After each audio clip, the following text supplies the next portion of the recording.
ነቢያችን ዓለይሂ ሰላቱ ወሰላም እንዲህ የሚለውን ዱዓ ደጋግመው ሲሉ ሰምተው እንዲህ አሉ።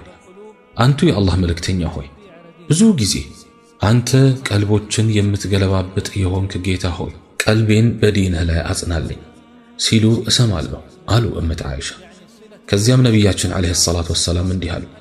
አንቺ ዓኢሻ ሆይ የሰው ልጆች ልቦች በአላህ ሁለት ጣቶች መሃል ናቸው፣ እንዳሻው ይገለባብጣቸዋል። እኔ እንኳን ፊት ለፊታችሁ እንዲህ ስናገር ከትንሽ ጊዜ በኋላ ቀልቤን ሊገለብጠው ይችላል፣ ማን ያውቃል? ስለዚህ ነቢያችን ዓለይሂ ሰላቱ ወሰላም እንዲህ ብለው ዱዓ እያደረጉ የሚያበዙ ከነበረ እኔ እናንተ ይህ ዱዓ ከሳቸው በላይ ያስፈልገናል። ያ ሙቀሊበል ቁሉብ ሰቢት ቁሉበና ዐላ ዲኒክ። የፊትና በሮች ብዙ ናቸውና ዱዓ እናብዛ ወዳጆቼ። ስለዚህ ቀልቦች የሚገለባብጠው እንዲሁም የሚያጸናውና የሚያረጋጋው አላህ ሱብሓነሁ ወተዓላ ነው።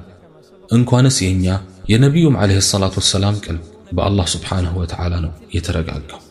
አላህ ሱብሓነሁ ወተዓላ እንዲህ ይላል፣ ወለውላ አን ሰበትና ባላረጋነህም ኖሮ ወደ እነሱ ጥቂትን ዝንባሌ ልትዘነብል በርግጥ በተቃረብክ ነበር።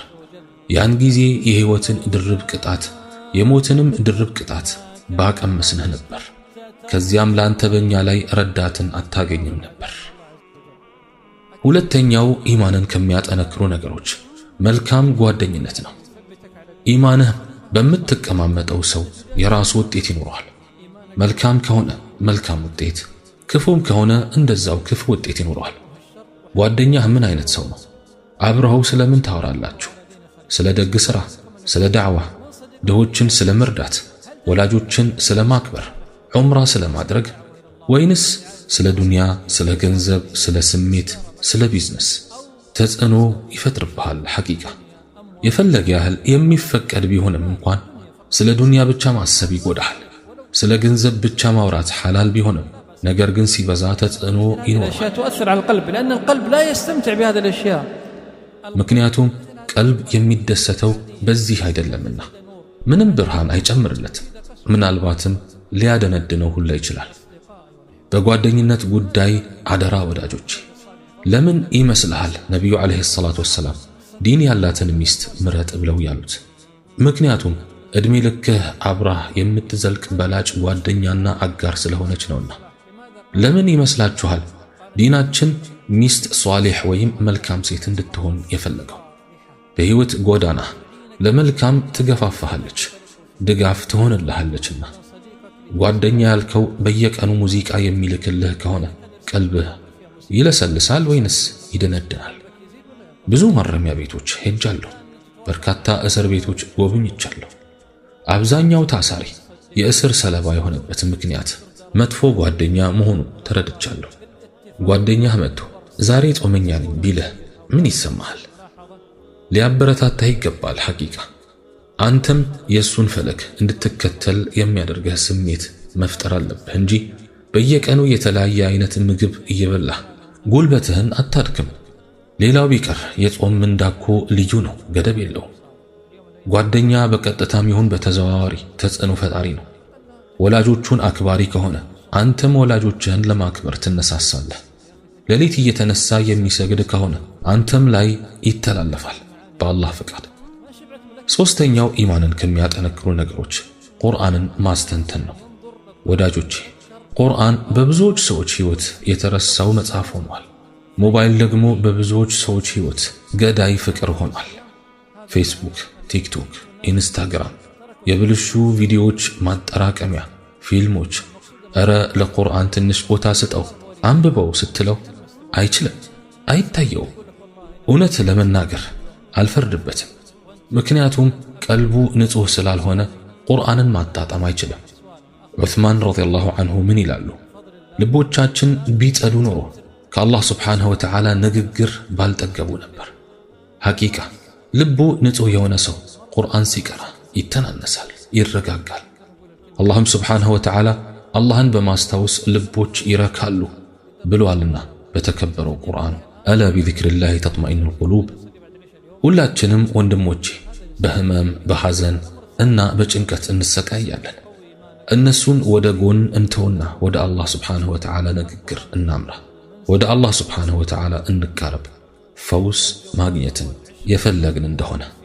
አንድ ሼኽ ጋር እየቀራሁኝ ሳለ አንድ ጥያቄ ጠየቅኳቸው። የቁርአንን ትሩፋት ምንድነው አልኳቸው። ከዚያም አንተ ሱልጣን ሆይ አለኝ፣ ይህንን ዓለም የፈጠረው ሁሉንም ነገር ከምንም ያስገኘው ፈጣሪ ንግግሩ በልብህ ውስጥ በሒፍዝ መልኩ መታተሙ ብቻ በቂ አይደለም ትላለህ አለኝ። ሱብሓነላህ፣ አንተ ደካማ ፍጡር ሆነ የአላህን ንግግር በልብህ መታተሙ ከምንም በላይ የላቀ ክብር ነው ወላሂ። አራተኛው ኢማንን ከሚያጠነክሩ ነገሮች ለሶላቶች በጊዜ መገኘት ነው። ለሶላቶችህ በጊዜ ተገኘህ ማለት አላህን ስብሓንሁ ወተዓላ ስለ መውደድህ ማሳያ ነው። በጊዜ መገኘትህ አላህ ስብሓንሁ ወተዓላ የቅያማ ቀን በዐርሹ ጥላ ስር ከሚያስጠልላቸው ሰዎች ያደርግሃል። እሱም ቀልቡ በመስጂዶች የተንጠለጠለ ሰው ከሚለው ንግግር ስር ማለት ነው። ሶላትህን በአግባቡ ከሰገድክ ከዚያም ዱዓን ካስከተልክ በተለይም በአዛኑና በኢቃም መካከል የሚባለው ዱዓ ተቀባይነት አለው። መላኢካዎችም ምህረትን ይጠይቁልሃል። ካዕባ ላይ 10 የቁርአን ሐፊዞች አሉና ለአንዳችን ዱዓ እያደረጉለት ነው ቢባል ምን ይሰማዋል? ደስታ አይደል? እሺ፣ በጊዜ መስጂድ በመግባትህ ብቻ በርካታ መላኢካዎች ምህረትን ይለምኑልሃል። አላህ ማረው፣ አላህ ሆይ እዘንለት እያሉ ምን በማድረግህ በጊዜ ገብተህ ቁጭ በማለትህ ብቻ ምንኛ ክብር ነው፣ ምንኛ መታደል ነው ወላሂ። ከዚህ ትሩፋት ብዙ ሰዎች ተነፍቀዋል። الخامس أيها الأحبة مجاهدة النفس والصبر عليها። አምስተኛው ኢማንን ከሚያጠነክሩ ነገሮች ወዳጆቼ በነፍስ ላይ መታገልና ትዕግስት ማድረግ ነው። አምልኮ ትዕግስት ይጠይቃል። ዒባዳ ሰብር ይጠይቃል። ልክ አንዳንዱ ይመጣና በሕይወትህ ላይ ታገስ፣ እስቲ በዱንያ ላይ ታገስ፣ እስቲ ትዕግስት አድርግ እያለ ይመክርሃል። እሺ መልካም፣ ስለ ትዕግስት መምከሩ ጥሩ ነው። ነገር ግን ለምን ታዲያ በዲን ላይ በዒባዳ ላይ ትዕግስት አድርግ ብሎ የማይመክረው ወይም በአጠቃላይ እንዲህ አይነቱ ምክር የማይደረገው? ለምሳሌ አንዱ የቁርአን ጁዝእ እየቀራህ ከደከመህ ወይም ከተሰላቸህ ሁለተኛውን ለመቅራት ነፍስህን ታገላት። ነገ ሰኞ ለመጾም ካንገራገርክ ነፍስህን አሸንፋትና ጾም። ለአላህ ብሎ አንድን ቀን በኢኽላስ የጾመ ሰው አላህ ስብሓንሁ ወተዓላ ይህንን ሰው ከጀሃነም የ70 ዓመት ያክል ርቀት ያርቀዋል። አንዳንድ ሰለፍ ምን ይላል? ነፍሴ ቀጥ እስክትል ድረስ 40 ዓመት ታገልኳት። አጂብ! በሕይወት እስካለህ